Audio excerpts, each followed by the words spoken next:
think it is necessary to be honest about racism of our past and present. It is also necessary to empower children and adults with the vision that change is possible.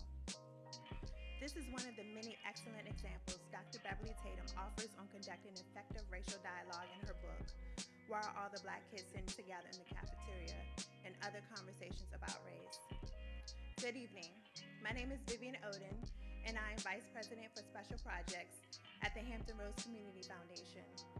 And I'm honored to welcome you to a conversation about race with Dr. Beverly Tatum. In addition to your being in the room tonight, we are live streaming on Facebook. The video will be available to watch on our website after tonight's event.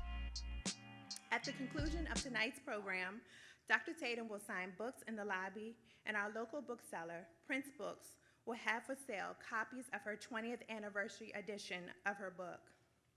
Tonight's forum is the Hampton Roads Community Foundation's inaugural event in partnership with Virginia Humanities called Beneath the Surface, Race and the History of Race in Southampton Roads. The Hampton Roads Community Foundation is Southeastern Virginia's largest grant and scholarship provider. Thanks to generous donors from all walks of life, the Community Foundation has awarded more than $282 million in grants and scholarships since 1950 to make life better in Hampton Roads. In the lobby, there was a table with more information about the Community Foundation and Virginia Humanities. We thank Virginia Humanities for this partnership and the value they give to racial equity. We have several members of school board, city council, mayors, and vice mayors throughout the region in attendance. You play a critical role in this work, and we look forward to engaging you in the future. Thank you for being here tonight.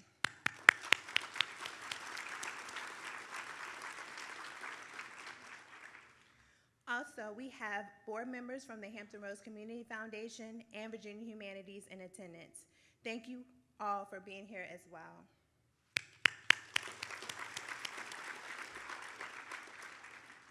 When you arrived, you received a note card. Please write your questions for Dr. Tatum on your card and raise your hand for a person with a basket to collect your question. Please feel free to write your name on the card. At this time, I'd like to introduce the President and CEO of the Hampton Roads Community Foundation, Dr. Deborah DeCroce, to tell you more about this initiative.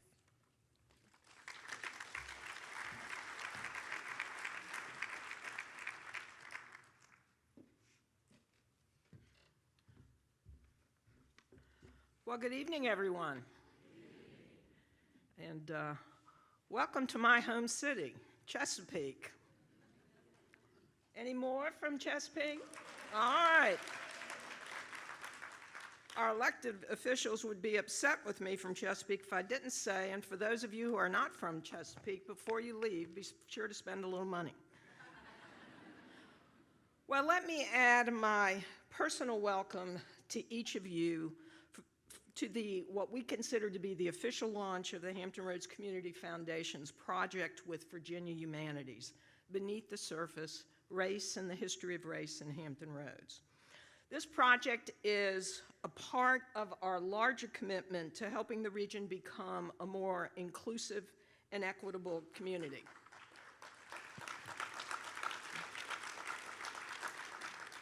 So why are we here? More specifically, why did 1,147 people from across this region sign up to participate in this event? And why did the foundation include providing leadership in understanding, promoting, and addressing racial, ethnic, and gender inclusion and fairness in its recently adopted strategic roadmap? And why have we chosen to focus initially on race? My guess is that the answer to all four questions is one and the same.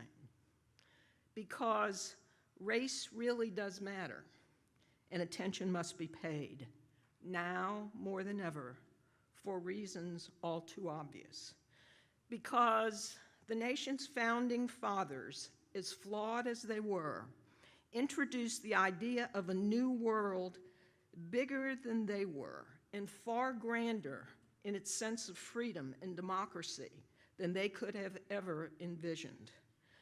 Because in the muck of it all, Race has long held a defining place in American society, and racial inequity is the consequence of a long history of racial bias that has limited the opportunities for people of color. Because racial inequity is embedded in our culture, our laws and policies, educational institutions, and economy, and attention must be paid, for it threatens the future that all of us share as a region, a commonwealth, a nation. To be sure, the resultant system is bigger than any one of us, but attention must be paid. For the Hampton Roads Community Foundation, racial inequity is a powerful force pushing against a thriving community with opportunity for all, what we envision for the people of Hampton Roads, in education, in healthcare, in the economy, its workforce. This evening's public conversation on race and education is an important beginning. We couldn't be more pleased and honored to have with us President Emerita Beverly Tatum of Spelman College for the conversation. As importantly, you should know that the foundation is simultaneously engaged in other related work. For example, we're conducting our own internal equity assessment for the simple reason that we can't aspire to help lead externally if we haven't first looked internally. The bottom line is this: the Hampton Roads Community Foundation recognizes the complexity of the journey that lies ahead, and we're all in for the long haul. We pray that each of you is as well. Why? Because attention must be paid, and so much depends upon our together getting it right. Thanks for coming.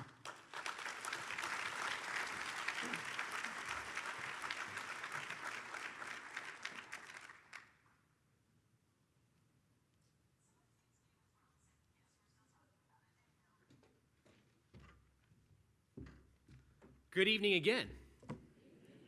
Let's give it up again for Deputy Croce for those words.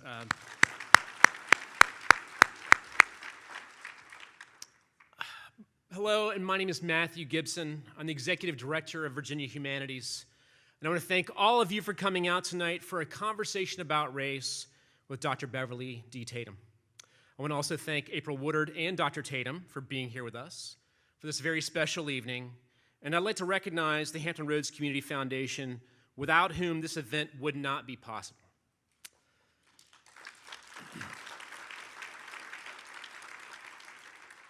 So what is Virginia Humanities? What are the humanities? Virginia Humanities is Virginia's state's humanities council. Along with 55 other state and territorial councils, we were created by federal legislation in the early 1970s and are supported by the National Endowment for the Humanities. As one of the largest and most diversely programmed humanities councils, Virginia Humanities is funded by the Virginia General Assembly and generous partners such as the Hampton Roads Community Foundation. In addition, many of you invest and participate in our work, and I want to thank you now for your support and your participation. For 45 years, we have worked to explore and share Virginia's histories and cultures through our public and digital programs, such as Encyclopedia Virginia, our radio shows, such as With Good Reason and Backstory, grant making, our support of teachers, researchers, writers, filmmakers, and traditional artists. At our core, we believe in the power of history and culture, the written and spoken word, and their ability to help foster empathy and deepen mutual understanding of one another. If you've recently seen Monticello's powerful new exhibits on African American life, or learned through HBO documentaries about Mildred and Richard Loving's fight to legalize interracial marriage, or read Margot Lee Shetterly's book, or seen the movie, Hidden Figures, then you know some of the stories that we've had an early role in helping to tell. But we don't just support humanities work that results in blockbuster film. It's actually pretty rare that we get to do that. The narratives and the work that we support are those that might have a quieter impact, but no less importance to our individual lives, our homes, our neighborhoods, our towns and cities, and in the case of Hampton Roads, a region of communities that are both connected but also distinct. In his 1962 essay, The Creative Process, James Baldwin writes that society must know and accept that our visible reality hides a deeper one, and that all our action and achievement rest on things unseen. And in his 1965 Ebony article, The White Man's Guilt, he explains, quote, "The great force of history comes from the fact that we carry it within us, are unconsciously controlled by it in many ways, and history is literally present in all that we do. It could scarcely be otherwise, since it is to history that we owe our frames of reference, our identities, and our aspirations," end quote. You may have seen this before if you've ever been to the Smithsonian Museum for African American History and Culture. As you leave, going up the last ramp, and you look up on the wall, there's an excerpt of this quote on that wall. But tonight, with the Hampton Roads Community Foundation and all of you, we are both humbled and excited to launch the Beneath the Surface initiative. And with that, I'm going to turn this over to my colleague, the Director of African American Programs at Virginia Humanities, Justin Reed.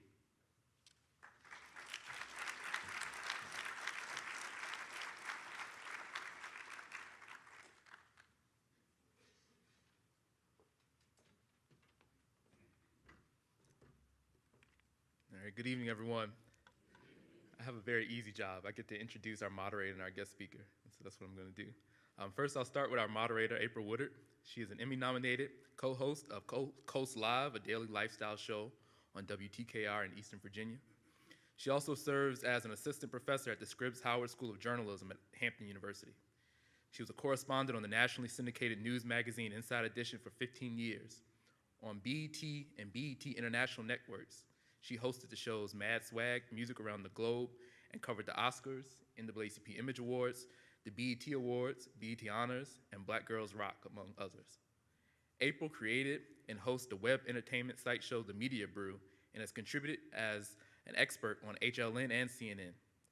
Beyond the camera, April Woodard is a gifted writer who has penned the children's book and writes articles for various magazines, websites, and on her social media platform, #April's A-List. April is a Hampton Roads native and a graduate of the University of Virginia. Give her applause. Thank you. Thank you. I waited. I gave you a second there. I was trying to let you do your thing. All right. So, Dr. Beverly Daniel Tatum. As you know, she is the president emeritus of Spelman College, and she's also a clinical psychologist known for both her expertise on race relations and as a thought leader in higher education. Her 13 years as the president of Spelman College from 2002 to 2015 were marked by innovation and growth, and her visionary leadership was recognized in 2013 with the Carnegie Academic Leadership Award. The author of several books, including the best-selling Why Are All the Black Kids Sitting Together in the Cafeteria and Other Conversations About Race, now in a new 2017 20th anniversary edition, and Can We Talk About Race and Other Conversations in an Era of School Resegregation. Tatum is a sought-after speaker on the topics of racial identity development, race and education, strategies for creating inclusive campus environments, and higher education leadership. In 2005, Dr. Tatum was awarded the prestigious Brock International Prize in Education for innovative leadership in the field. A fellow of the American Psychological Association, she was the 2014 recipient of the APA Award for Outstanding Lifetime Contributions to Psychology, the organization's highest honor. She holds a BA degree in psychology from Wesleyan University and an MA and a PhD in clinical psychology from the University of Michigan, as well as an MA in religious studies from Hartford Seminary. Please join me in welcoming Dr. Beverly Daniel Tatum.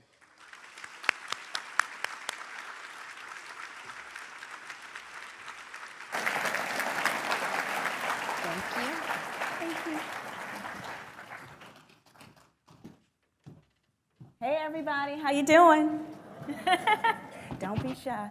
How are you? I'm well, delighted to be here, and thank you all for coming. Yes, I'm so excited to be here. I want to welcome everybody who's here at the Chesapeake Conference Center, but I also want to welcome everyone who is here on Facebook, who is actually streaming us live now. I want to thank the Hampton Roads Community Foundation, who since 1950 have inspired philanthropy and has been transforming the quality of life in southeastern Virginia. So we do have a hashtag, so if you are a social media person and you want to quote us or quote Dr. Tatum, the hashtag is #BeneathTheSurface. And Dr. Tatum is at BDT Spellman, that's her or her, social media, and I'm at 1 April Woodard. So, with that, can we talk about race? Well, let's get started. Let's get started. Let's get Okay. started. So, Dr. Tatum, I want to talk to you 20 years now since your award-winning book was published, Why Are All the Black Kids Sitting Together in the Cafeteria? So, the question is, where do you think we are in terms of progress 20 years later? That's a great question, and let me just say that when I took up the task of updating my 1997 book for a 2017 release, I was somewhat depressed. I'm just going to say that, because when I reflected on what had happened in the last 20 years, most of it was not particularly good news. And just last year, I read Dr. King's 1968 book, which is titled, Where Do We Go From Here? Chaos or Community? And in that book, it was his last book before his assassination, he talks about the fact that after every period of social progress, there's a period, or what he calls a counter-revolution, push back against that progress. And if we're honest about the last 20 years, I think we can say there's more pushback than there actually has been forward motion. And you might say, well, why do I say that? If you look at, for example, school desegregation was something that was underway in the 70s and 80s, but in the time since then, there's been really a lot of backward motion. So our schools today are almost, and in some places, as segregated as they were at the time of Brown versus Board of Education, as one example. We can talk about the legislation of the 60s, the civil rights legislation like the Voting Rights Act of 1965, which has really been gutted by a Supreme Court decision of 2013, and we have seen just a rash of what I'm going to call voter suppression laws, voter ID laws, and other things making it more difficult for people to vote since the 2008 election of President Barack Obama. And we can point to those, that voter suppression as a step backward. Right. We can look at mass incarceration, and the spike in the incarceration of Black and brown people really took off in the 90s, and over the last 20 years has really escalated. So there are a lot of things that have sort of moved us backward. But I want to say, hope is not lost, in the sense that after every period of progress, there is pushback, but then there's progress again. So I like to think about the possibility of forward motion. I think we're at a moment in our national history when we have a choice. Dr. King said chaos or community. I think we once again have that choice, chaos or community, forward motion or continued backward trend. But right at this moment, I think it's a choice moment. It's a moment of choosing. You speak about voter suppression, Yes. and you live in the Georgia area. Sure do. In Atlanta. And I'm interested in hearing what you have to say about gerrymandering, ID laws, all of those a little bit more specifically on why we are moving backwards. Well, let me just say I had an up-close and personal experience with this. I'm sure this audience knows that Stacey Abrams ran for governor in Georgia and came very close to winning. And Stacey is a Spelman alum. Very proud of her. Yes. But my husband and I volunteered for voter protection. You know, we did the training and we were on the phone, and, you know, as a person with more spare time than I used to have, I volunteered. And it was really striking to me, the calls we got, not just on election day, But leading up, because there's early voting in Georgia, people would call to find out, were they eligible to vote, where should they be voting. But on election day, it was just shocking, the things that were happening. Hundreds of people lined up to vote in Metro Atlanta, which is where I live, and to find that some polling places were just telling people to leave because they'd run out of the forms you're supposed to fill out when you enter. Oh, wow. As just one example. There was one place where there were, people couldn't vote because the machines were there, but the cords were not. I mean, you have to wonder about whether this is just incompetence or malfeasance. You don't need me to tell you, perhaps if you've been paying attention, the then candidate for governor was also the person supervising elections. Right. So it was just outrageous. There are just many examples. Here's another example. In rural parts of Georgia where maybe there's just one polling place because it's a sparsely populated area. There were places where they were trying to close those polling places. So there was like no polling place in a convenient distance for many people to vote. Fortunately, in that case, there was a legal challenge and a judge ordered the plan to be disbanded. But just, why do we want to try to make it harder for people to vote? In a democracy, right, we should be trying to make it easier for people to vote. And I just saw a lot of examples in my own state, but we know that it wasn't just in my own state. North Carolina, lots of states actually.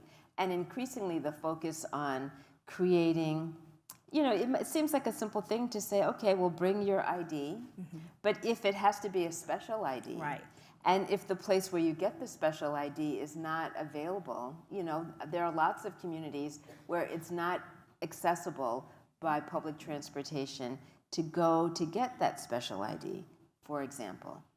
Students have IDs, unless it's a state-issued ID, you can't use your student ID. Wow.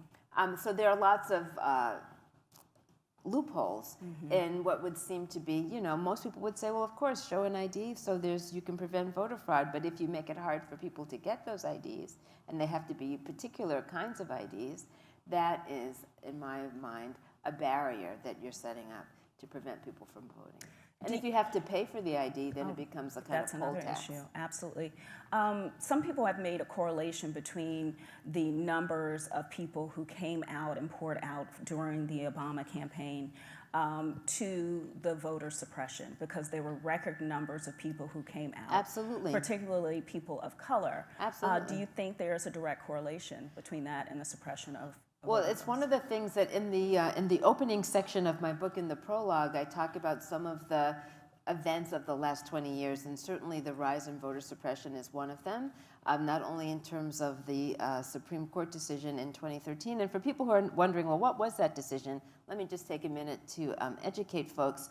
There was at the heart of the Voting Rights Act of 1965 was the provision that if a state had a history of trying to prevent people from voting. A lot of those states, not all of them, but many of them southern states, if there was a history of trying to keep people from voting, denying access to the ballot, then any state with that kind of history had to get judicial permission before they made any changes in their laws related to voting. The Supreme Court decision of 2013 basically said, states now are behaving themselves, in essence, and so it's unfair. It's an undue burden to states to say that they have to seek permission before they make any changes. They should be able to make the changes they want to make because, we're living in a different time. Wow. And then if there's a problem, people can seek relief through the courts, but that's a long and drawn-out process. So once the court ruled that you didn't have to get permission in advance, it in essence gave states permission to do whatever they wanted, and there's been a rash of states, particularly Republican-controlled states, but perhaps not only, but particularly in Republican-controlled states, there's been a rash of laws instituted that make it harder, And there have been court cases challenging them, but the process of challenging is a slow process, and meanwhile, elections are happening. Right. And so, but certainly the evidence suggests, if we just look at the data, the evidence suggests that the election of 2008, which we know was won by President Barack Obama, was won largely because of a coalition of progressive white voters and a high turnout of voters of color. If you can keep some portion of that coalition from voting, it becomes harder to win elections. And so that it's not a surprise that we've seen a lot of those laws instituted since the 2013 election. Certainly that happened in 2014, but certainly they were in force and impacting the 2016 election and in Georgia, the most recent gubernatorial election. All right, so you talked about voter suppression. Also, I wanted to talk about voting, but in a different perspective. The National Urban League is meeting now, and they released their State of America report, and it found that Russians interfered in the US elections, but also particularly targeted African Americans to create conflict with Black Americans. So what is your reaction to this report that is showing that they specifically targeted our communities to create disenfranchisement, to create the feeling of, well, there's no need for me to vote, et cetera? Well, certainly there was a lot of disinformation around candidates and voting, and as you just pointed out, targeting African Americans. But there was another study along the same lines, an analysis done, I believe it was by the Washington Post, that looked at the fake accounts, those fake Twitter accounts that were set up by Russian operatives, and looking at the posts that they made. And many of those posts, not only targeting African Americans, but pushing on the racial divides that already exist. The United States has a Achilles heel, we might call it, of racial conflict, a history of racial conflict, and a history of not being able to talk productively about race, which is one of the reasons why this conversation is so important, because it's breaking that silence. But if a foreign entity knows that get US voters thinking and talking about race in conflictual ways, Black Lives Matter, All Lives Matter, that kind of thing, will drive a wedge that makes it very difficult for people to come together toward common goals. That's a vulnerability that we have as a nation, something we should be working on. Do you think it worked? Oh, clearly it worked. Okay.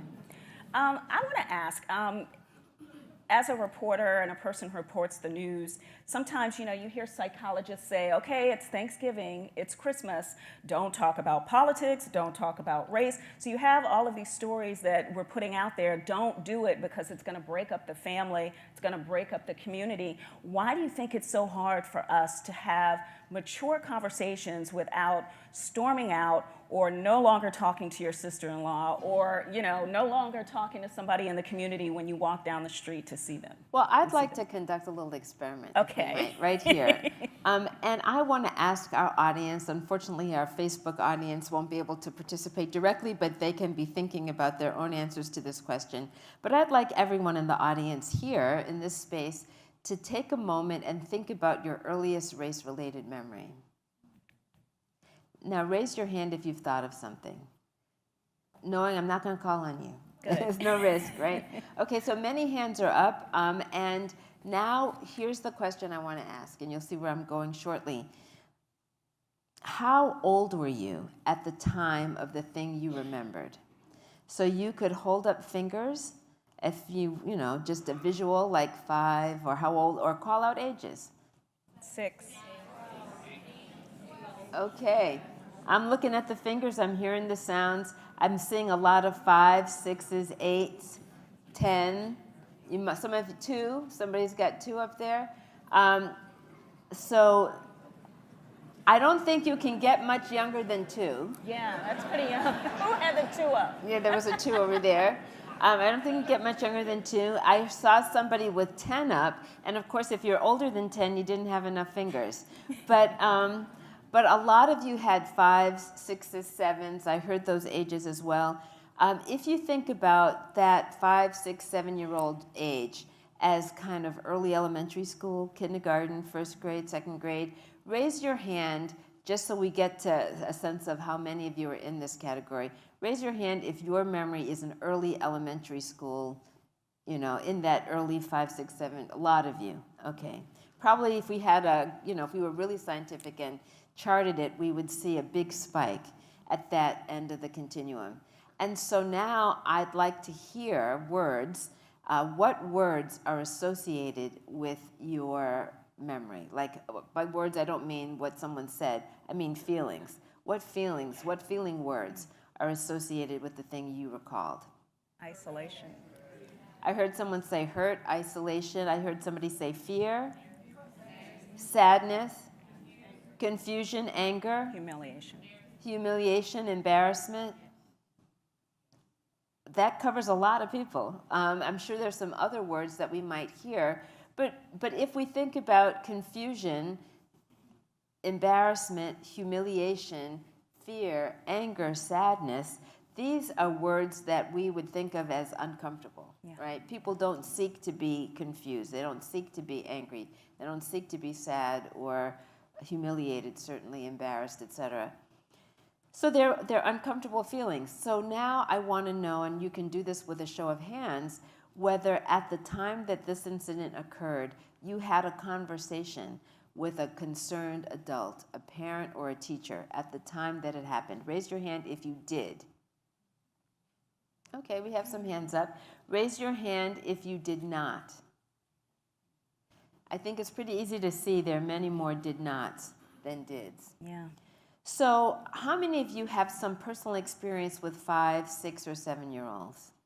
I bet a lot of you do. Your own children, grandchildren, friends, babysitting. You've gotten to know some little kids sometime in your life. And see if you agree with me. 5, 6, and 7-year-olds are pretty chatty.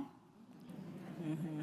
They don't filter much. No. Right? They just blurt stuff out. Mm-hmm. So we've got an audience full, hundreds of people in this room. Many of you had an early memory, an early experience that was uncomfortable in some way at an age when you chat a lot and yet you didn't tell anyone. Mm. This is counterintuitive, right? It's not the behavior we typically associate with 5, 6, and 7-year-olds who tell you everything. They blurt stuff out all the time. And I ask these questions everywhere I go, and I get the same answers. And I wanted to demonstrate this here because what I want to point out is that many of us have a long history of not talking about race. Oh. That history goes back to being 5, 6, or 7, and learning somewhere from somebody that you're not supposed to talk about it. That it makes other people uncomfortable if you do, and that it will somehow disrupt the status quo in ways that others around you won't like. And so we stay silent. Many people stay silent. Now, that's not true for everybody. Some people raised their hands and said, yes, I did have that conversation. So it's not a universal experience, but there are lots of people who, like all of you here, have had not just one, but an early experience that has been repeated over time throughout your life that lets you know this is not something you're supposed to talk about. Wow. So it's not a surprise that you get a knot in your stomach, right? When someone says, we're going to have a conversation about this uncomfortable thing that you've learned from early childhood not to discuss. Right. Interesting. You got me thinking now. So my situation was going to first grade, or no, second grade, and the bus driver telling the kids on the bus if they didn't behave, they would have to sit with the black girl. Anybody who knows my mother out there, Dr. Lucy Wilson, I didn't really have a conversation with her. I just overheard her conversation and, was able to assume certain things based on that. We didn't really have a conversation other than knowing that that wasn't right and she was going to straighten it out. But how did she know it happened? Did you tell her that it happened? I must have come home and said, the school bus driver said that if they were bad, they had to sit with me. And she was like, what? And, you know. Yeah. If anybody knows my mama, from back in the day, she did not hold her tongue, and she used to be the chairman of the school board in Norfolk. So if you remember back in the 90s or 80s, that's my mom. So that's how my situation was handled. Yes. I wasn't talked to about it like this is how you handle it, or other than Yes. seeing my mom handle it. So Yes. I did get instruction on how to handle some things. But I want to talk about your situation with your toddler, Yes. with your son Jonathan. And I love the story in the book when you talk about the young man, Eddie, Yes. who told your son Jonathan that he was black because he drank chocolate milk. Yes.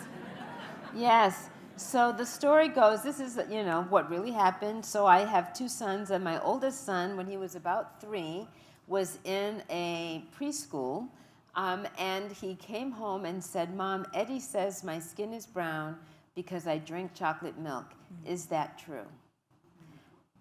In case you're wondering, it's not. We've made progress. But, and so that's what I said to him. So how do you talk to a 3-year-old about that? So I said, no, your skin is brown because you have something in your skin called melanin. Mm-hmm. Everybody has some. Even Eddie has some. But some people have more than others, and the more you have, the browner your skin is. And at your school, I said, you are the kid with the most. He thought that was pretty good. Yeah, he won. You are the winner. But my question, I had 2 questions. So I'm like, okay, so we were living in a predominantly white community. My children grew up in Massachusetts. That's where we were, in a small college town in Massachusetts. And I thought to myself, well, obviously questions about difference are coming up in the preschool. How is the teacher handling it? And what about Eddie? I mean, now let's talk about Eddie for a moment. Eddie was not trying to be mean or call names. He was a curious 3-year-old trying to figure out how come Jonathan's skin looks different from mine and the other kids. At that time, he was the only black kid in the class. And indeed, he had seen Jonathan drink chocolate milk. Oh, so there was evidence. So it wasn't that, it was a completely far-fetched theory, that Eddie had. But clearly he was mistaken, and I wondered who's going to set Eddie straight. Right. I've had a, perfectly fine conversation with my son, but who's going to set Eddie straight? So the next day, I went to school and I asked the teacher how she was talking to kids about difference in the classroom. And she said, well, it hasn't come up. But it has. But it has. Yeah, so I told her about my conversation, and clearly it had come up in places where she perhaps had not heard it. Maybe that conversation was out on the sandbox or in the pretend corner or, maybe out of the earshot of the teacher. But I also wondered whether this was a case of what I call in the book selective inattention. Meaning that, sometimes when your kid says something or does something that you don't really want to deal with, you kind of tune it out. And, if I didn't hear it, I don't have to respond to it. Right. And so, of course, I talked with her about why I thought it was important to have these conversations. And there are certainly resources for preschool teachers and parents about how to talk to young children about difference in ways that are empowering for all kids. And for those of you who are wondering, well, what are those resources? There are a lot of them in my book, chapter 3. But the fact of the matter is, I don't know whether anybody set Eddie straight on that subject. But it speaks to, again, the silence that is there. Kids have questions, and it's perfectly appropriate to ask those questions, or for them to ask and for us to answer them. And we can talk even about painful things like slavery or racism, contemporary examples of racism, police shootings.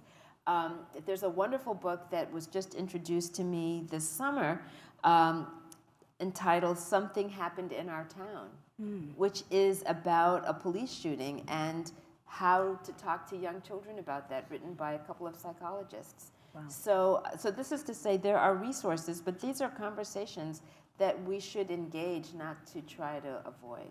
Yeah, for sure. Okay, so we're talking about right now school and children, and of course all of us would prefer that, you know, our children grow up colorblind and we live in this utopia and all of that. Well, that we don't have to deal with it at 3 years old, you know. Yes. But just recently as today, CNN reported that a New York teacher allegedly forced black students to participate in a mock slave auction for their social studies lesson.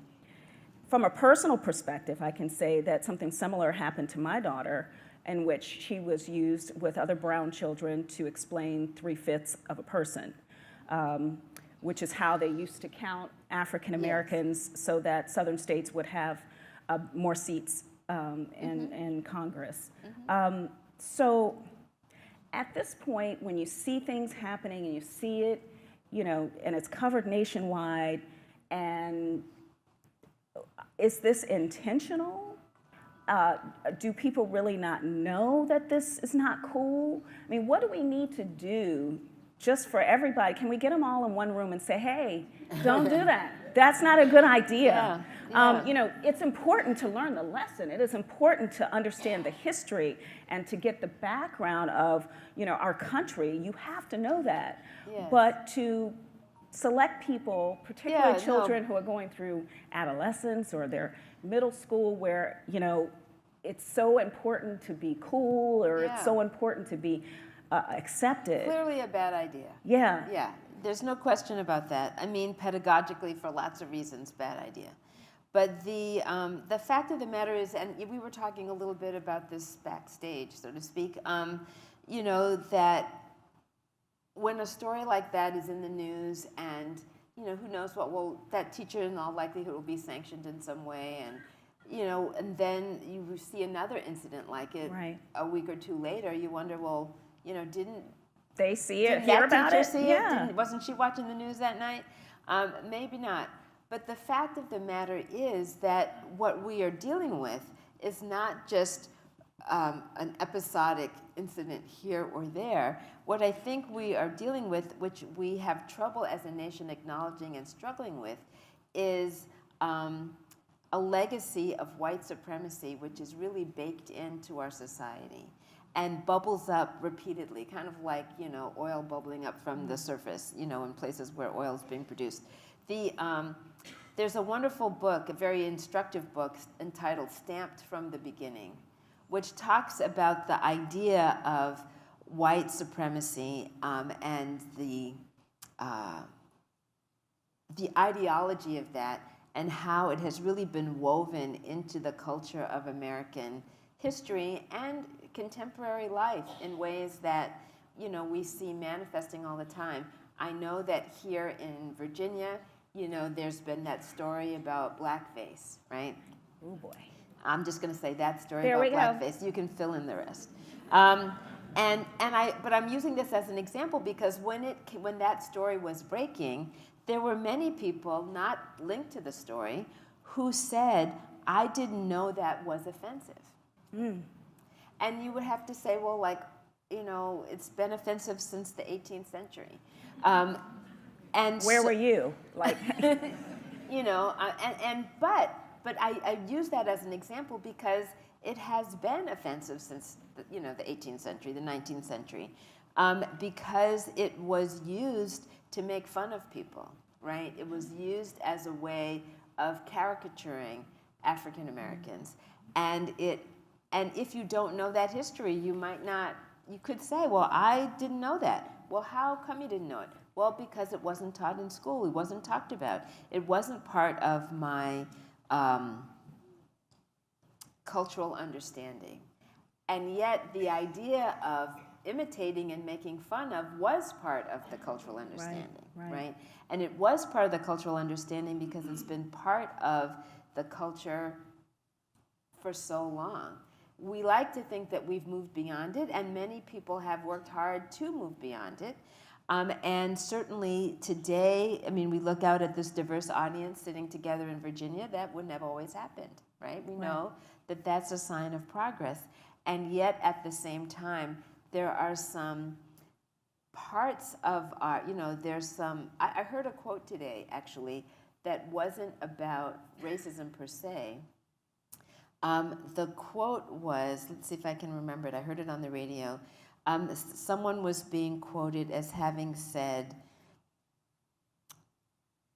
Hitler and Stalin are not gone. They're just waiting for us to forget. Wow. Did you get that? I got it. Okay, Hitler and Stalin are not gone, they're just waiting for us to forget.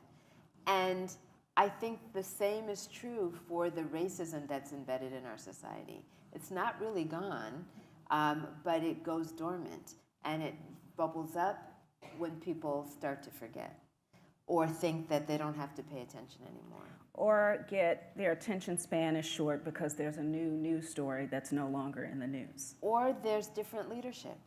And I think it's important to say about leadership. Leadership matters, right? So I was on a panel with another psychologist once who talked about the fact that it is part of our innate psychology to see difference, to categorize.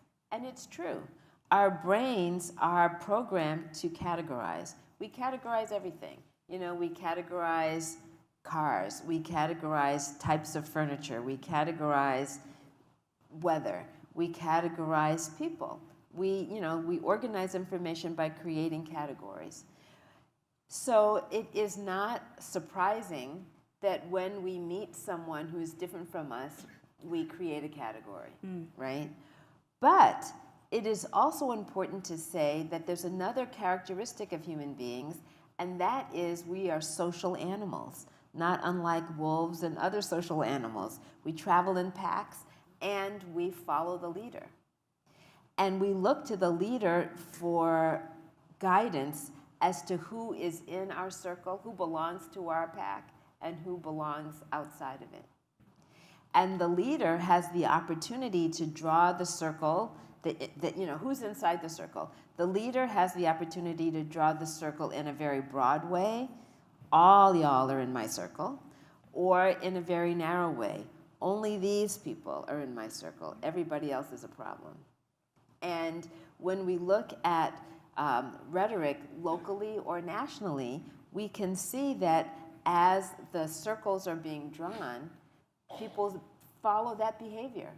You know, so when someone says, we can be here, you cannot, there are lots of people who will follow that and say, just people like me can be here. Those people shouldn't be here. We lead by example, and leadership matters. Human beings pay attention to what the leader does and often follow the example. Okay.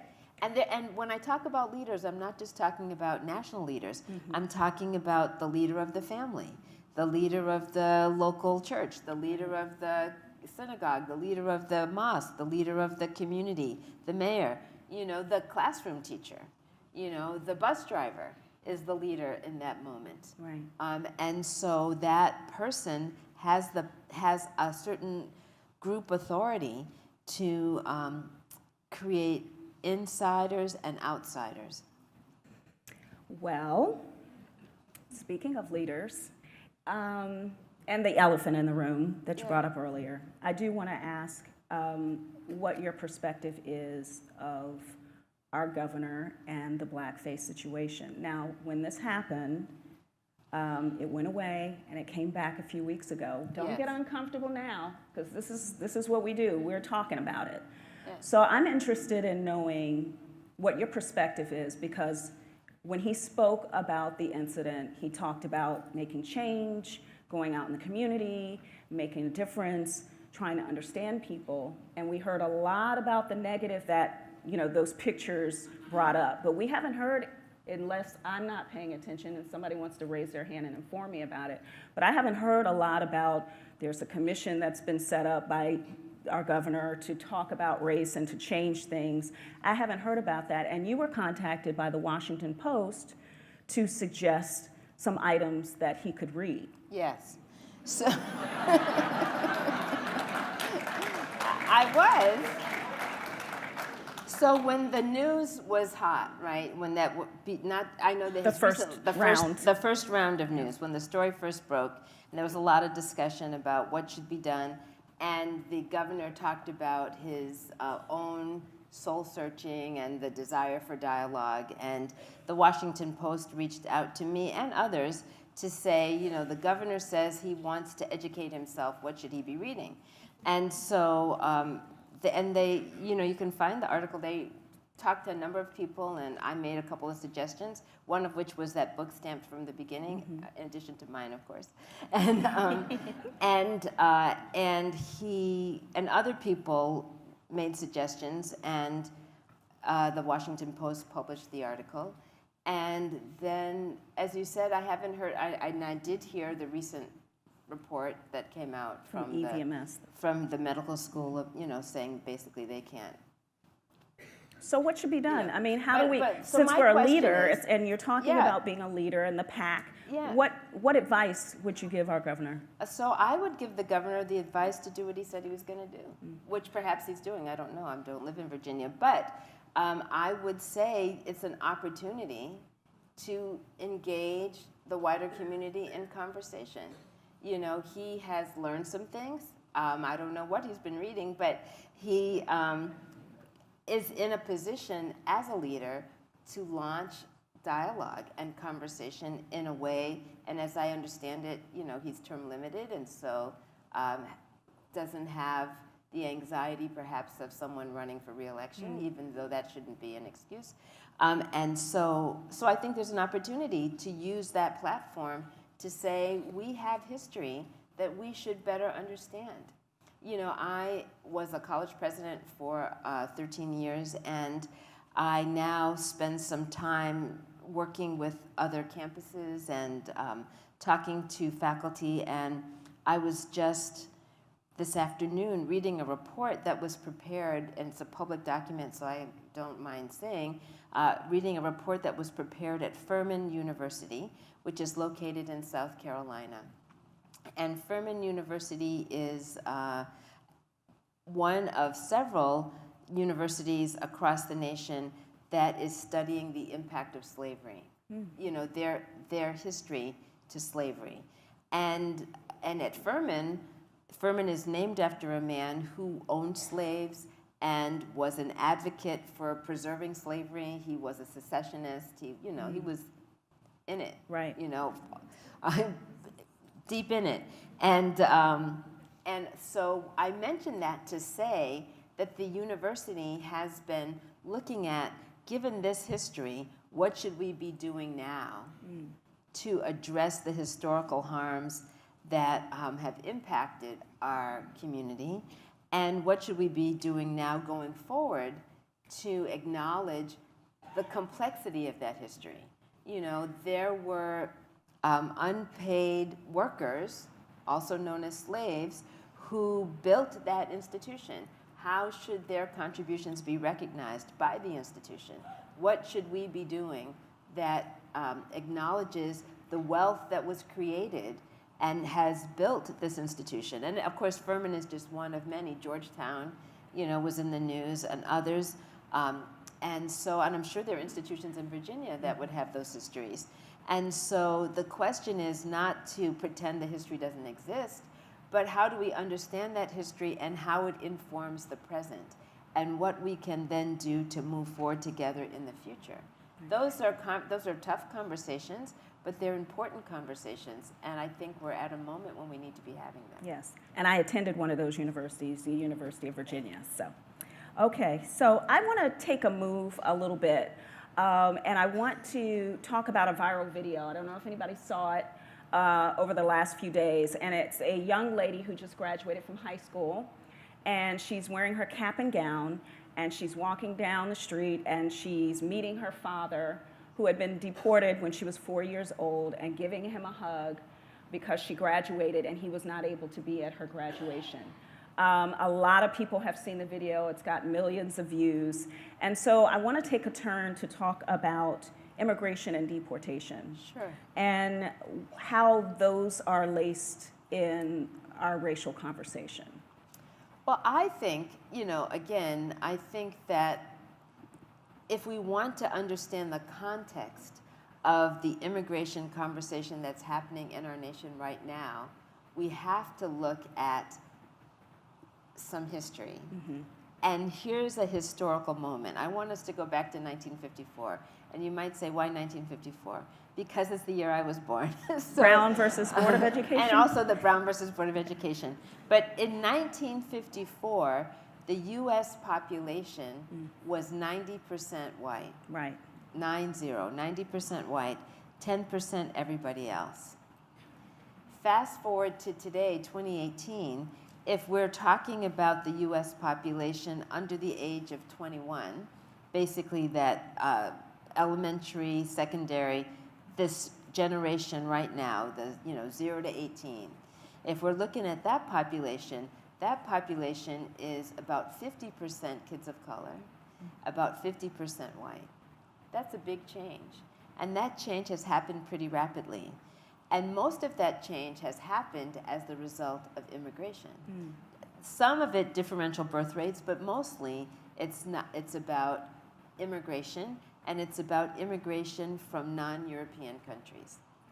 Now, when we talk about that, what's important to say, and I actually didn't know this fact until I was working on the updated version of my book, but if up until the mid-50s, I want to say 56 was the year, but I might, sometime around then, you could not be a citizen of the United States.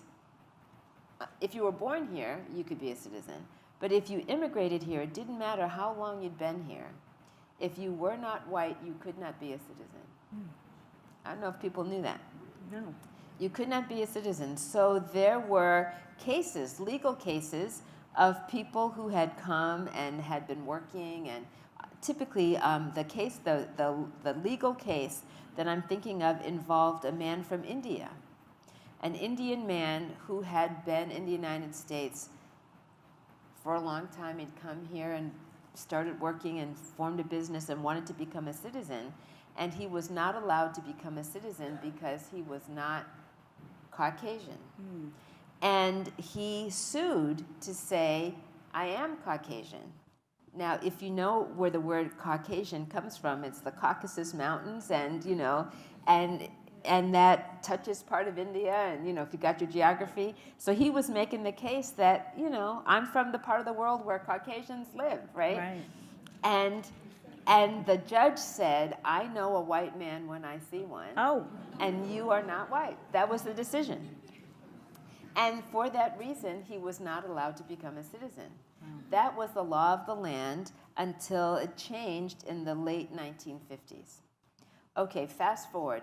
Now, again, as I said, for example, if you had immigrated here as a Japanese person, you couldn't become a citizen because you weren't white. If your children were, your child is born in the United States, your child is a citizen, but you're never a citizen, right?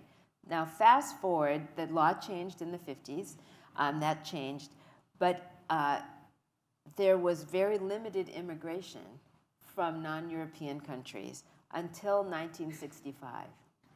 At the same time that the Voting Rights Act was being passed, there was a law being passed that opened the immigration to non-European countries. And we saw what was a rapid increase in the number of people coming from Asia, from Africa, from Central and South America. And it is largely because of that immigration flow that the population has shifted the way it has numerically. So you might say, well, so what's the big deal? Well, from my point of view, there is no big deal. But if you are one of those people who used to be 90% and is now 50% and is concerned that maybe soon it'll be 40%, or 30%, then you want to say, hold it. There are too many people coming from those places. Or as President Trump once said, why don't we get people from Norway? Well, I want to tell you something about Norway, if I might. Sure. I visited Norway on vacation last summer, not this past summer, 2 summers ago. And I had a really interesting experience sitting on the train talking with a young Norwegian man who happened to be Asian, actually. His family had immigrated to Norway from Vietnam. And he told me about the free college that free college education, and he told me about the universal health care, and he told me about the, strong economy. And So who wants to leave Norway? Exactly. Okay. Exactly. Okay. So my point simply is, I think we need to understand the racial dimension of this immigration conversation. You quoted in your book, Stephen Brown's book, which is Brown is the New White. Yeah. And he said that every single day, 8,000 people are born in the U.S., and 90% are people of color. Yes. So is the immigration and... Well, not born. What he said was, every day the population increases by 8,000. Okay. But it's increasing not just by birth, it's increasing by immigration. Okay, Yeah. okay. I Yeah. stand corrected. Yeah. So my question is, do you think that the immigration and deportation discussion is a issue of race or power, or both? Well, I think it's both. Because so let's understand racism is about power, right? So when we think about the concept of race, let's just talk about the concept of race. We know biologically, today we know biologically, there's a lot of pseudoscience that, we learned about.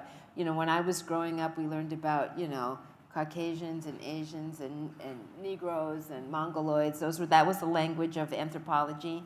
But the Genome Project has taught us that everyone is basically the same gene pool, right?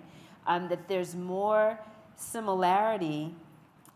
I could be sitting here with a blonde, blue-eyed person, and we could be more genetically similar than you and I are, right? That the things that make us look different are such a small percentage of our overall genetic makeup that it accounts for very little of the variation, right?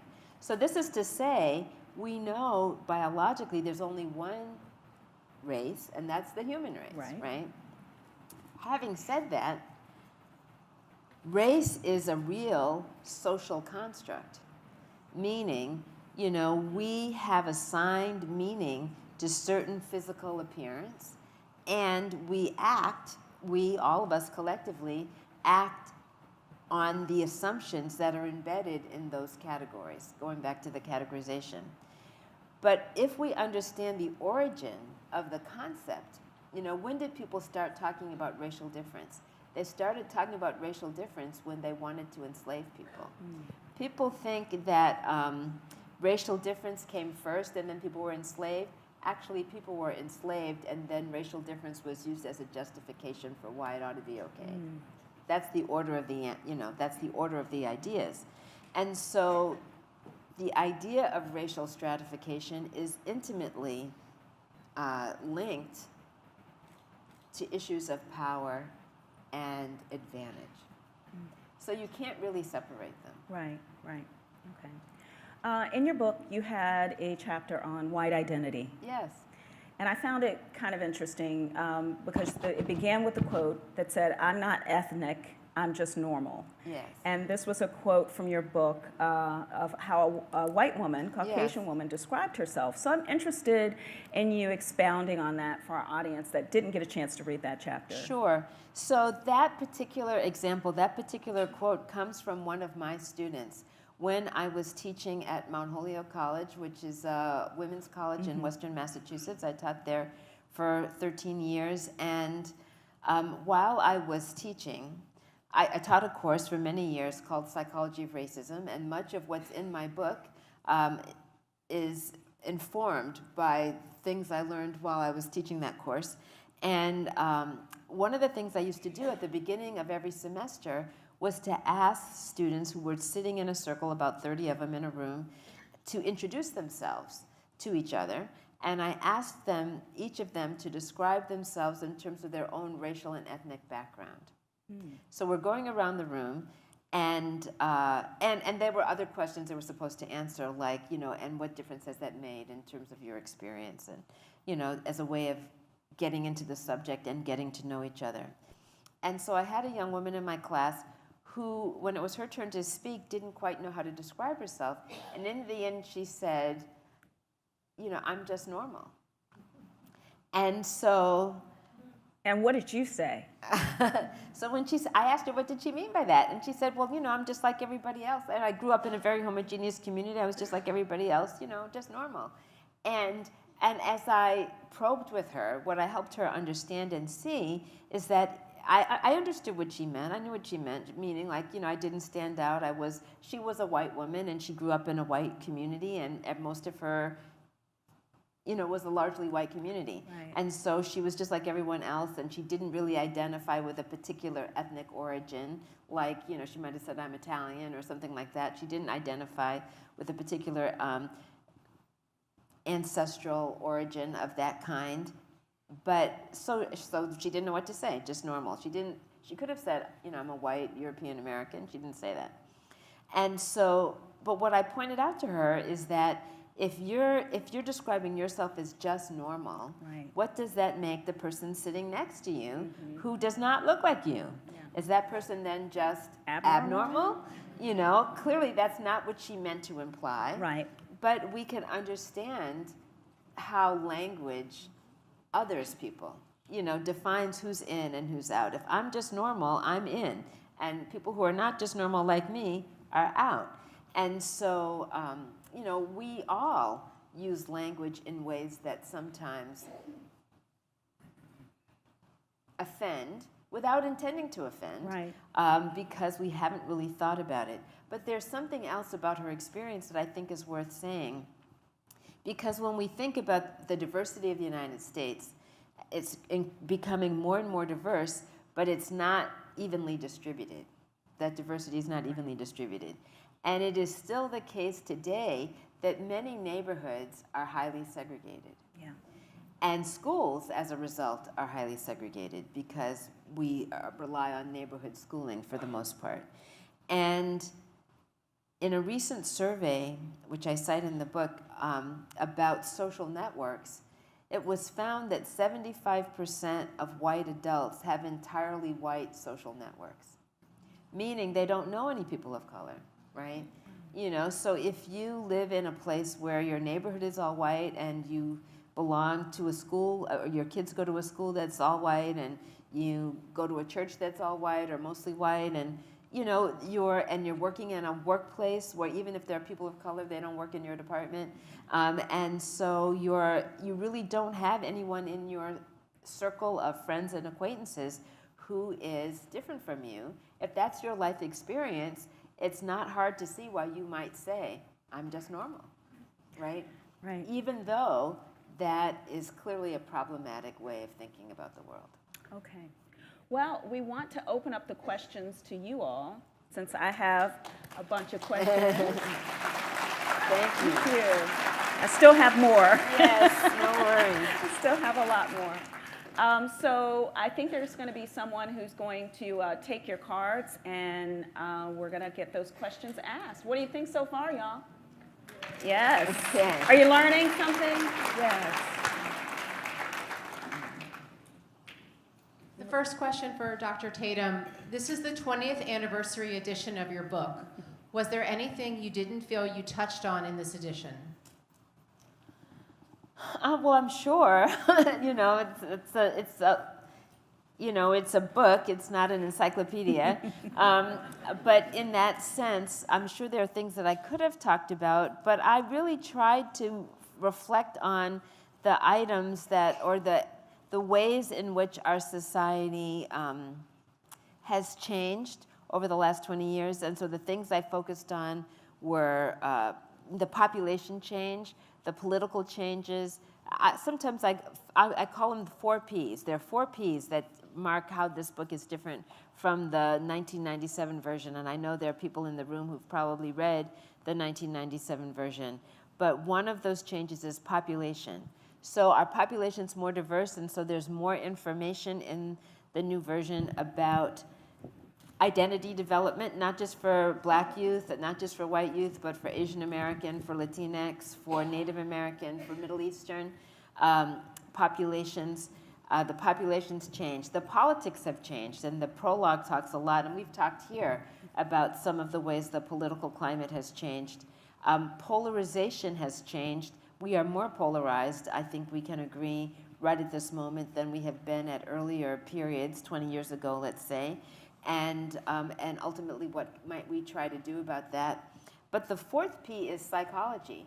And there are some things that we talk about today that psychologists were not writing about 20 years ago. I'm going to give you an example. Implicit bias. The research on implicit bias was really being published in the early 2000s. So that's in the last 20 years. Stereotype threat.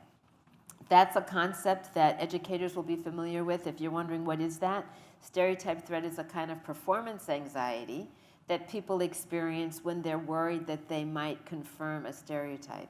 So if I'm a student in a class, if I'm an African American student taking, let's say, physics, and I'm one of a handful, maybe I'm the only African American student in my physics class, unless I'm at Spelman, but let's say I'm at a majority white university and I'm the only black student in the physics class, and I'm worried that people will have a stereotype about my ability to perform in a hard science, and I'm confused.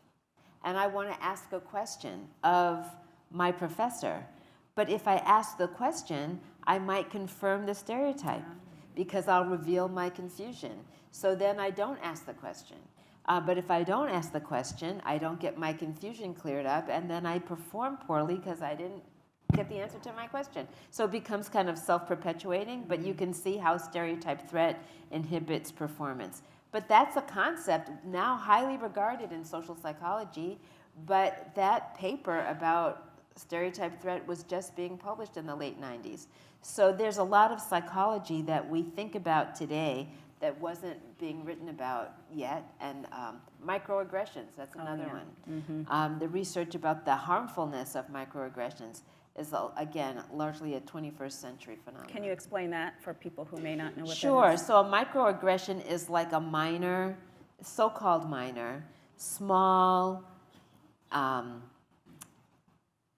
offense. I'm going to use that word, a small offense that would seem relatively harmless, but it's like death by 1,000 cuts. You know, if it happens a lot to you, I'm going to tell you a story I just heard recently of an Asian American woman, a college president, who she and I were in a meeting together, and she told me that she was walking through LaGuardia Airport, and someone said to her, she, born in the United States, U.S. citizen, lived here all her life, someone yelled at her, "Why don't you go back where you came from?" And she said that had not happened to her for like 30 years. I mean, it had been a really long time, but it just happened. And we could call that a microaggression. You might say it's a macroaggression. Right, But I mean, she wasn't physically injured. She wasn't, assaulted. Maybe something less dramatic. And certainly we could talk about the incident in the school you described, that I think is also a macroaggression. Yeah. But microaggression might be, this is a true story, a professor handing back a paper to a student. The student happened to be one of my advisees, and she told me about something that happened in one of her classes. White professor handing back a paper to the black female student, and he says to her when he gives the paper back, "Congratulations, she gotten an A on this assignment." And then he says, "Black students don't usually do well in my class." This was very demotivating for her, very demotivating, upsetting to her. She was quite upset about it. He didn't intend to offend her. Right. He was trying to say something nice, right? And so, but that's an example of a microaggression. And if things like that happen to you all the time, frequently, it helps explain why so many black people are walking around with high blood pressure, as just one example. That and diet, too. Got to watch her diet. Yes. Okay, we have another question. Dr. Tatum, an audience member asks, if you are not in a top leadership position in your school district, how do you begin to address a need for cultural competency professional development with staff and teachers? That's a great question.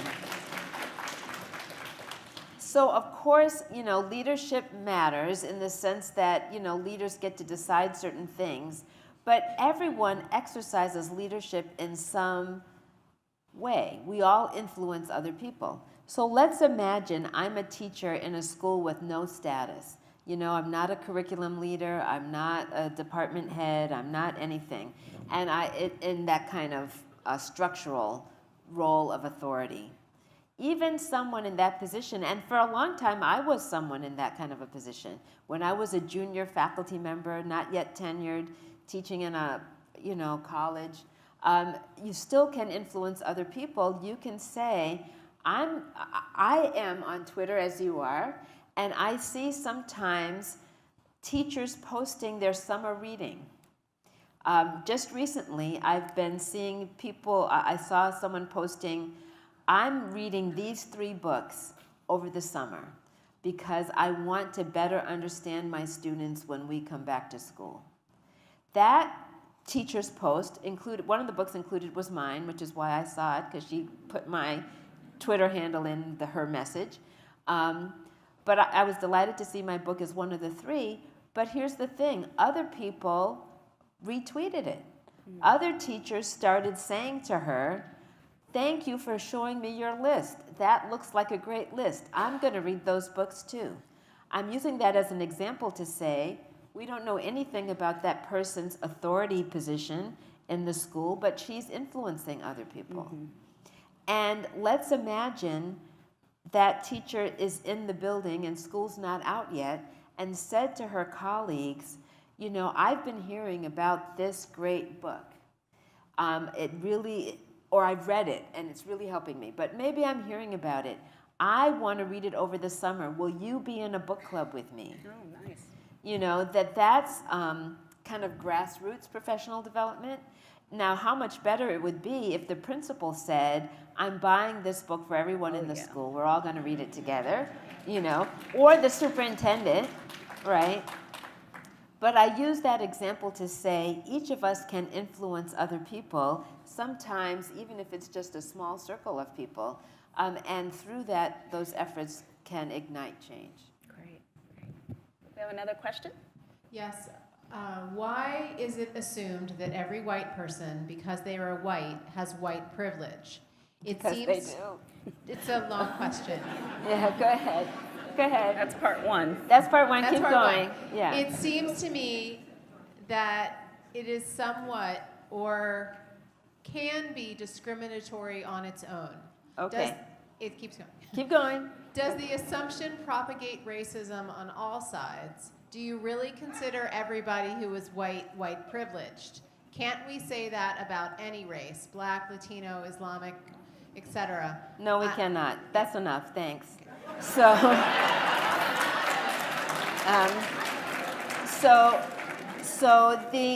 and I want to answer the question in a very sincere way, which is to say that if you understand racism as a system of advantage, you would not ask the question. So we have to start with that, right? We have to start with understanding racism as a system of advantage. If you understand that, now to say that every white person has white privilege is not to say every white person has had an easy life, right? That's not what it means. It means, however, that there are certain advantages that come with being white that every white person has. And you might say, like what? Like having the opportunity to see people who look like you in your kid's classroom textbook, as an example. Which Black people can't say, Muslims can't say, Native Americans can't say, you know. There's a benefit of the doubt that comes with being white that has nothing to do with whether you deserve it or not, right? And let's use an example. Let's use police stoppings, right? If you are stopped by the police and you are a white person, you probably are not worried that he might shoot you. That's a privilege, folks. And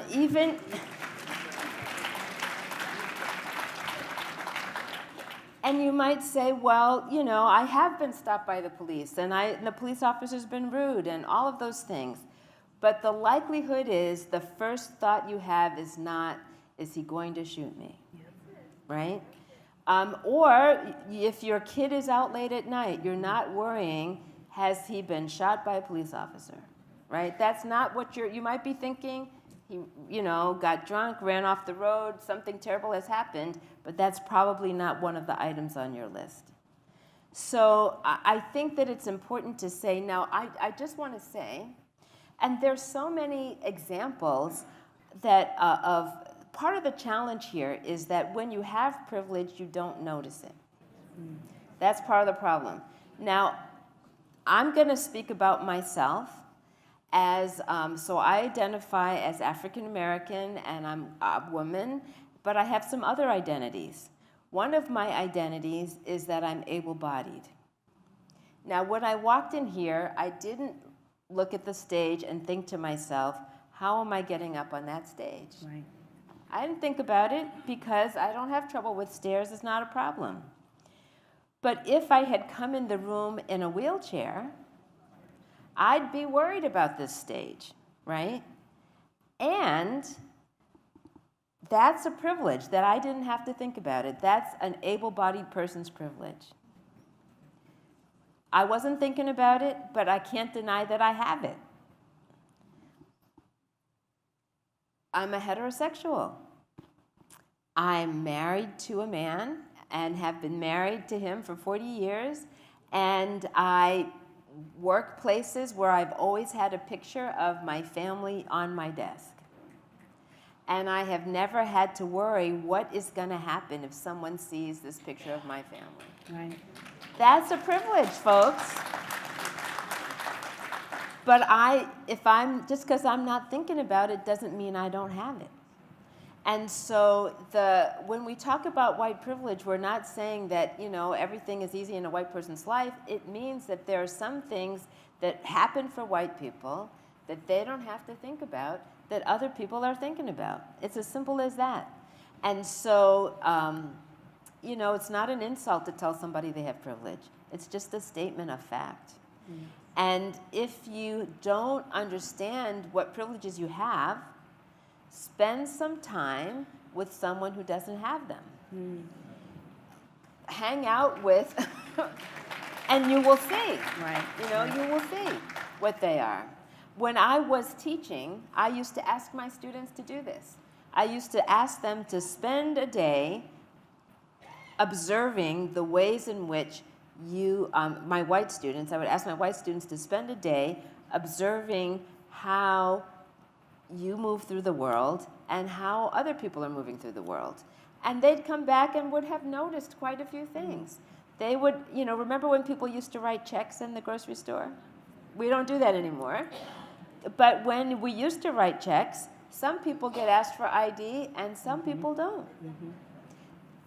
Or use a debit card and you get asked for an ID. I'm in the grocery store and I watch white people eating the food.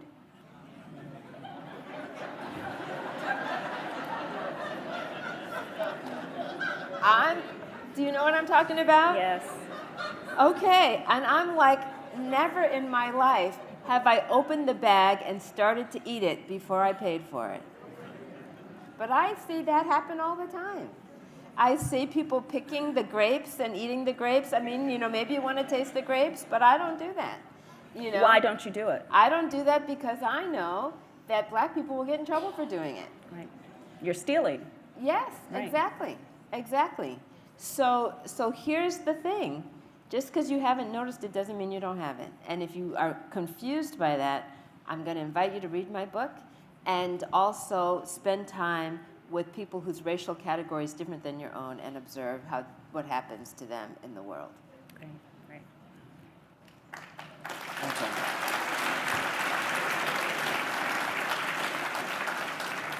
Do we have a question? Yes. Dr. Tatum, this question comes from a middle school student. She asks, I want to know the best way to confront racism amongst my peers. My white counterparts keep requesting passes to use the N-word from African American students, and I find this offensive. When I speak up, they laugh and become increasingly disrespectful. How should I handle the situation? So this is a great question, and unfortunately it's a common question. And so I have a couple of things to say. One is that it's if when we talk about cross-racial friendships, one of the things that we have to say is that there's rules for those friendships, right? And if you tell your friends that a word is offensive and they still want to use it, then they're not really your friend, right? Now, the other part of this is you might not even be trying to be friends, but you're classmates, and it's distressful. It's a microaggression to have to be dealing with this in the classroom. So then the question is, where are the adults in the environment? Where's the teacher? You know, where's the assistant principal? You know, where are the people who are supposed to be helping young people develop cultural competence so that they can engage effectively in the 21st century?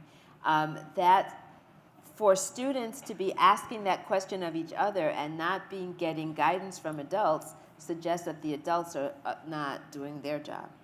So to the young person who's in that situation, I would say seek out friends who understand your experience, and 2, talk to adults about why it's important for them to step up.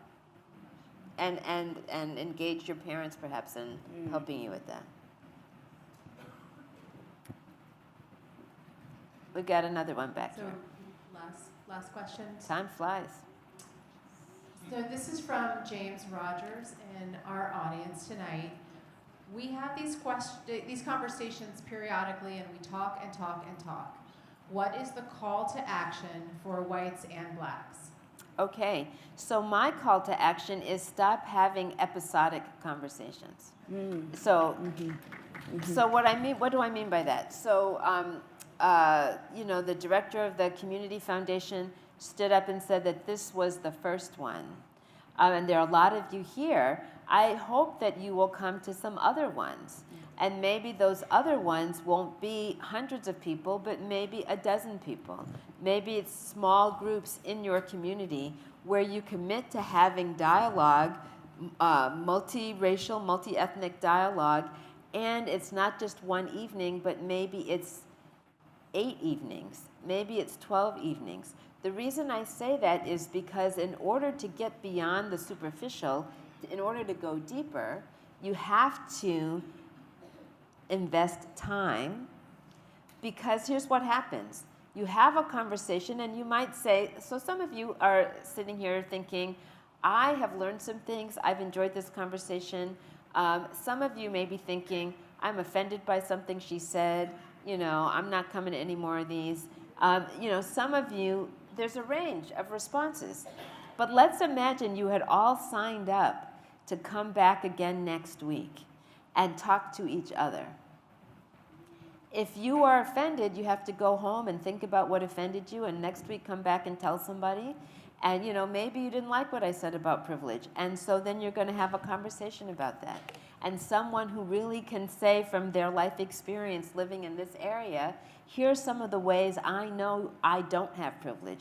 Here's what happens to me and my kids in school. You know, let me tell you about my experience. And that other person is going to listen, and maybe is still going to feel uncomfortable, but you know what, has agreed to come back next week. And then is going to share, you know, here's why it doesn't feel good to me, and here's how even though I'm white, I've suffered in my context, whatever that is. There's going to be an exchange of stories, and that exchange of stories is going to, over time, lead to trust. And when you get to trust, then you can take action. You can take collective action. And this is a model that's being used all around the country, where people commit to having dialogue with each other over a period of time, even when it doesn't feel good, coming back again, because it's only when you get past that point of that, what I call the arc of discomfort. It's only when you get past the arc of discomfort that you really start to feel like, okay, now we're getting somewhere. Right. But most of the time what happens is people show up for 1 or 2, don't like it, go home, don't come back. And never get to the place where it actually is energizing. I want to say something about energy, and then I'll stop talking, okay? And that is to say, we use a lot of energy not talking, right? Let's imagine you said the elephant in the room. Let's imagine there really was an elephant, I mean a real elephant, in the room, standing right in that aisle, doing whatever elephants do. And I've asked you to pretend you don't see that elephant. Work hard to ignore that elephant. Do whatever you have to do. Close your eyes, sing a song, put on your earphones, do whatever you can to ignore that elephant, even if it looks like it's coming towards you. That takes a lot of psychological energy. And then if after a while you'd been trying to repress that elephant, I said, you know what, now let's acknowledge there's an elephant, and maybe we can even, move out of the elephant's way, and, you'd be like, thank God.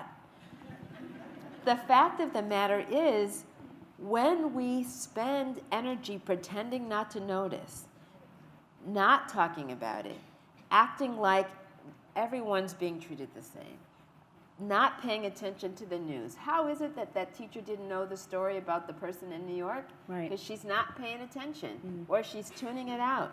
And that takes up psychological energy. When we allow ourselves to notice and start to work on it, it's actually quite energizing. I have spent a lot of my life doing professional development with teachers, and one of the things they tell me repeatedly, this was really energizing. Why is it energizing? Because you're using a lot of energy not talking about it. When you give people permission to engage the conversation in an authentic way, it actually gets to be fun. And then it's not just about talking, folks, it's about talking so you can be mobilizing to take productive action. But that requires collective action. And there is a special responsibility, I think it's important to say, for white people to own some of that conversation. For all the reasons we talked about. There's a system of advantage based on race, and if you are in the advantaged group, it requires more responsibility to take action. Okay. Well, wow. Thank you. Thank you so much.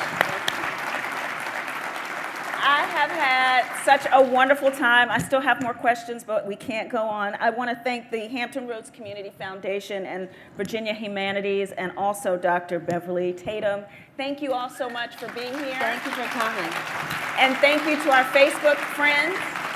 And I'll turn it back over.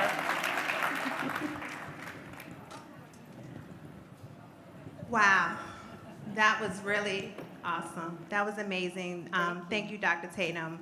Great words for thought. Thank you, April Woodard, for your questions and your engagement. And thank you all for joining us tonight. We really appreciate it. So I have my copy of my book, Why Do All the Black Kids Sit Together in the Cafeteria and Other Conversations About Race. You can get your copy tonight as well in the lobby. And Dr. Tatum will be signing books as well. And Dr. Tatum mentioned tonight about small conversations and continue the conversation moving forward from tonight. So we have you on our list. You signed up for this event, and we will continue those conversations in the fall, and you will learn more about that. So thanks again for coming out tonight, and everyone have a wonderful evening. Thank you. Thank you so much, Dr. Tatum. You were delightful. Oh, I'd love to stay in touch